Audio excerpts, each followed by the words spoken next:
Hello YouTube, I am the Secular Thinker. So apparently I don't exist, and this gentleman is going to tell us why. Let's take a look. To all our atheist and agnostic friends, welcome to another edition of the Boneyard. Hi. I want you to settle down and join us here at an intelligent conversation. I look forward to it. We here at the Boneyard, we don't believe in atheists. And thus begins the so-called intelligent conversation. Off to a good start. We'll start with 3 points. I'm going to give you 3 points, agnostics, on why you do not exist. Why atheists do not even exist. We can start with the story of Gaius Caesar. He had a nickname that meant little boot. And this Roman emperor, he raged against God. He was an atheist. Alright, where to even begin? If you rage against God, then you're clearly not an atheist, because, as an atheist knows, there is no God against which to rage. At most, you could rage against the belief in God. Well, actually, he believed that there were gods, but they weren't concerned with human affairs. So does this guy even know what an atheist is? Because he seems to think that it's someone who just believes that they can rebel against God, but that's not atheism. This raging atheist was still afraid of God. And by definition, he was not an atheist, but that doesn't mean that atheists don't exist. It just means that this one man was not an atheist. But let's start with point number 1, why I believe there is no such thing as an atheist. Number 1 is creation. And I didn't see my trash can evolve into a truck. Congratulations, you're not hallucinating. Because evolution is just that. It's a theory. It's a fairy tale. You might say, well, your Christian Bible is a fairy tale. Well, before we get into all these arguments, I don't want to come across as arrogant and snicker at your beliefs, but actually, atheists, it takes more faith to believe what you believe than what I believe. Yeah, I've heard this before quite a few times, and it's really frustrating because actually to be an atheist requires no faith in anything at all. Whereas, believing in God requires quite a bit of faith. Like, nothing but faith. Atheist, you want me to believe an intelligent human being who has reasoning, who can sit down and think things out, that nothing exploded and created everything? Surely, atheist, you're playing a joke on me that you can't be serious. That the goo went to the zoo and created you. That doesn't make any sense. Yeah, speaking of people playing jokes, that actually brings up an interesting point. I'm trying to decide whether the guy in this video is sincerely this ignorant and this dumb, or if he's actually just trolling. Which is entirely possible, but unfortunately, this kind of rhetoric is not uncommon amongst fundamentalist Christians who deny evolution. So, I don't know, what do you guys think? Is this guy in this video even being sincere, or is he just trying to mess with us? You look around. Look at the evidence of the intelligent design that you see. Is there evidence for that now? Has something happened that I missed? Because last I checked, that there was no evidence at all for intelligent design, because everything can be neatly explained by evolution. In terms of design, supposed design in living organisms, plants and animals, there's absolutely no evidence in nature of intelligent design. So, yeah. Tell me, atheist, can you create a cow? Can you create a logically valid argument? How would you make milk? You would need a cow. Human beings, we can't create milk. You know what breasts do, right? Isn't it crazy how a cow can eat green grass and create white milk and turn it into yellow cheese? This is awesome. What is this witchcraft? Notice I drive a Ford Explorer. This Ford Explorer did not evolve from a Pinto and was it once a wheelbarrow. No, because that's insane, and no one is arguing that. Atheist, by your own beliefs, you're against child care. You're against retirement homes. You're against family units. You're against all these things. And this is where he officially crosses the line from ignorance into just, I don't know, you could call it insanity. Let's take a look at these claims. He says that atheists, based on our belief system, are against caring for children and are against the family unit.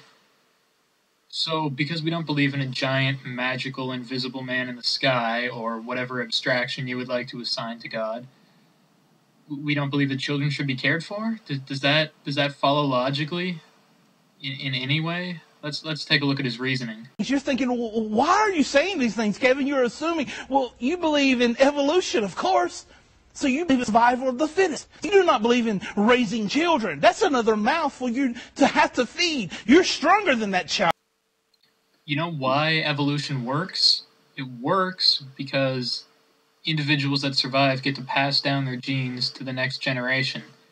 If you let your children die, or if you, I don't know, it sounds like you're stronger than that child. Is he advocating that if you believe in evolution, you should just kill the kid and take his food so that you'll survive? Because then evolution stops working, and a species that acted like that would go extinct after one generation. Because the whole point is that you want your offspring to survive. You want to have as many offspring as possible, and you want them to be as fit as possible so that they will survive and continue to propagate the same genes that made you so successful. So this is, again, showing a complete misunderstanding of how evolution works. And yeah, there are a lot of species that just lay eggs or give birth to their young, and then just the kids are on their own. Like a lot of reptiles and fish generally don't raise their young, but that's because their young are born able to survive, or at least they're well equipped enough that some of them will survive to adulthood without parental care, because they've evolved that strategy. Humans, on the other hand, if you just abandoned an infant, the infant would not survive. Humans need to care for their children, so there are differences in the strategy of raising young. But that doesn't mean that evolution is totally against raising young. It just means that in some species, young need to be raised by their parents, while in others, they can fend for themselves from birth. So you don't need to bring up that argument. You're against adoption. You're against raising children. You're against retiring people in retirement homes. You're against assisted living. You're against those things because survival of the fittest, right, atheist? No, you're just powerfully insane, sir. The watch on your wrist did not evolve. The increment details of that watch that keeps time is proof that there was a clock maker, a watchmaker. This seems like the perfect time to recommend the book The Blind Watchmaker by Richard Dawkins. It explains this away pretty easily. It's also a really great read. There is no missing link. Archaeopteryx. Atheist, what is in this book that causes you to fear? No, see, we don't fear the Bible. We don't fear the Bible any more than we fear a book of Greek mythology or, Chinese mythology. The thing is, we just don't like the idea that so many political policies and moral systems today are being built around this ancient book. It's, we'd rather see them built around logic and reason. That's all. Why won't you believe there is a God? Let's reason together, sit down and have an intelligent conversation. There is proof there is a God. I love when theists keep on insisting that there is proof of God's existence, but then they just don't say it. And the creation around you.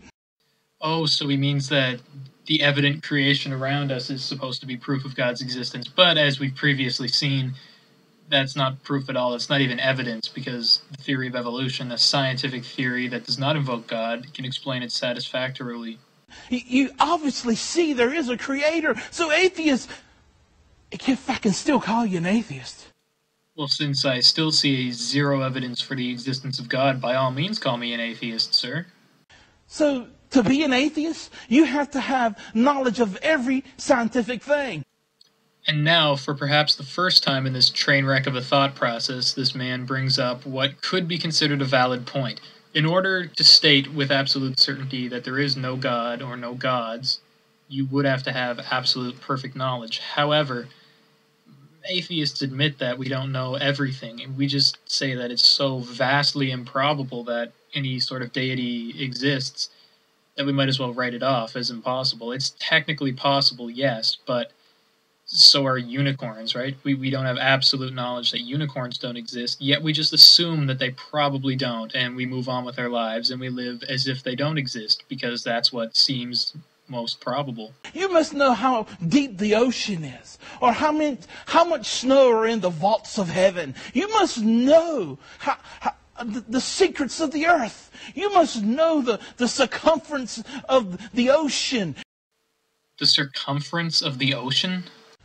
You must be called an agnostic. An agnostic is someone who doesn't know that there's a God, who knows there's a God, but doesn't know who this God is. That you have an impersonal relationship. You're an agnostic. You don't really know, but you know there's something. So atheists, if I can call you an agnostic, because you have to have enough intelligence to make a scientific inspection of the theory that there's a God. So atheists, there's no such thing. At this point, I'm having trouble even trying to understand what he's trying to say. He's saying that an agnostic knows that there is a God, but just has an impersonal relationship with him. That's not what an agnostic is, first of all. An agnostic is someone who says, I don't know whether there is a God or not. And most atheists are, if you define them strictly, they would say, well, yes, technically I'm an agnostic, but I just lean heavily towards atheism. Like myself, I cannot claim to have perfect knowledge that there is no God. That would be a really egotistical thing to say. But it just seems so unlikely that for all intents and purposes, I am an atheist. So he seems to think that an agnostic, though, is someone who believes in God, but just doesn't know much about him, which is incorrect. And then from that, he draws the conclusion that atheists don't exist. I don't even see what he's trying to do here. About Charles Darwin, this man who was a racist. If you look at the name of his book, The Origin of a Species, a much longer name, and it's actually Charles Darwin's view on racism of minorities. He was thinking that if you were a minority, if you weren't a white man, that you were less human. Wow, there's something else that I apparently missed in the theory of evolution. I was not aware that the theory of evolution says that the white man is the supreme being, because I'm pretty sure that it does not actually state that. Social Darwinism, of course, can be pretty harmful, but social Darwinism is just an odd theory that kind of sprang up out of the theory of natural selection, but don't confuse the two. The woman who planted those abortion clinics was a racist and hated people. You know, this is just really insulting. So people who run abortion clinics are apparently racists who hate people. I mean, this is just completely insane, completely untrue, completely uncalled for. And once again, I have to wonder, is this guy just trolling, or is it... This seems to be an actual Christian speaking his, honest opinions. And that's kind of worrying. It would be a relief if I found out that this guy was just, trying to make fun of extremist Christians like this, but unfortunately, I don't think that that's the case. So tell me, agnostic, are you racist? See, I'm starting to peel back in your theology. No, this is not peeling back into someone's actual theology. This is just making unfounded accusations of insanity. What is good? What standard did we have? I'm asking you the same thing, agnostic. How do you know what's good? Is there a standard? Does society decide what is good? Yeah, it's called moral relativism, and it makes a lot of sense. There is no absolute standard of good and bad. Those are both just concepts that come from the human mind, and fortunately, most people can agree that certain things are bad, such as murder, theft, rape, those sorts of things that harm other people. We can generally agree that those things are bad. Some people will disagree, but, to make society function well, we just go with the majority consensus on what is good and what is bad. But there's no absolute cosmic standard against which to measure something's goodness or badness. Those are just concepts that we come up with and try to agree on. And this is only part one of this gentleman's video. He keeps going on, but maybe I'll get around to critiquing part two of his video later, but for now, this is as much as I can really put up with. So thanks for watching. Feel free to respond to this with a video or, just comment, let me know what you think. And yeah, I'm the Secular Thinker. See you later.